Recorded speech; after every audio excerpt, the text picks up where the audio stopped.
প্রদ্যুৎ একজন জাতীয়তাবাদী মানুষ ছিলেন, দক্ষ প্রশাসক ছিলেন, দক্ষ সংগঠক ছিলেন। আইএফএ তে আমার দেখা একজন সেরা সংগঠক।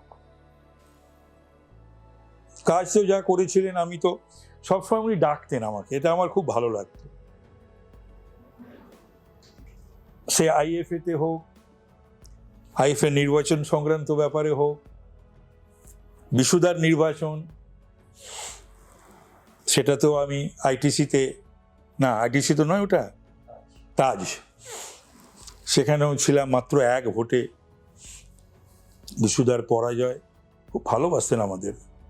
আমি তখন ছাত্র যুব নেতা হিসেবে খুব ওনার প্রিয়পাত্র ছিলাম, স্নেহধন্য ছিলাম। এবং খেলার মাঠে এই যে গুরুত্ব বা ওরা ওনাদের কাছ থেকে পেয়েছি, দিয়েছেন, সে ভাবা যায় না। এদের কাছ থেকে যা আমি পেয়েছি, তা আমার জীবন ধন্য।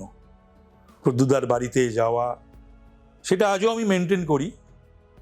এদের সকলেরই, যাদের যাদের নাম করলাম, তাদের পরিবারের সকলের সঙ্গে, তাদের পরের জেনারেশনের সঙ্গে, যেমন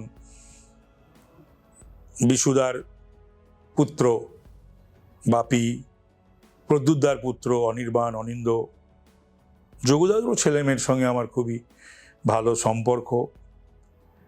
সেই হিসাবে আমি কিন্তু মাঠেরই একজন ছিলাম। মাঠে আমার ওঠা বসা, যাওয়া আসা আজও আছে।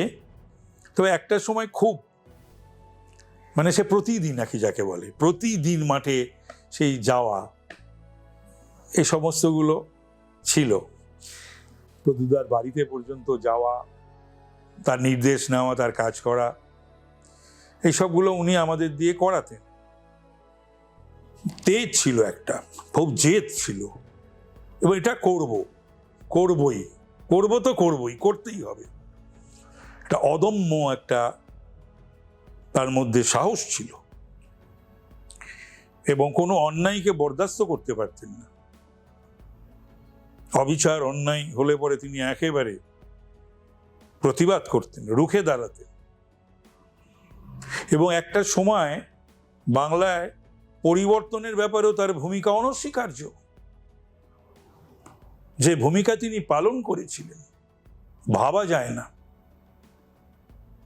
সংগঠিত করা, বক্তব্য রাখা, এগুলো আমরা যারা তার আশেপাশে থেকে দেখার সৌভাগ্য হয়েছিল, আমরা সেটা ভাবি। সব মিলিয়ে যদি বলা যায় যে আজকে প্রদ্যুৎদার মতন মানুষ এই সমাজে বিরল। স্পোর্টস ফিল্ডে তো বটেই, স্পোর্টস অ্যারেনাতে।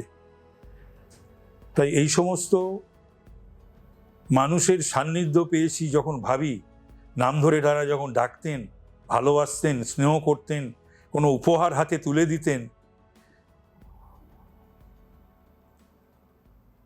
এটা ভেবে মনে হয় যে জীবনটা ধন্য হয়েছে।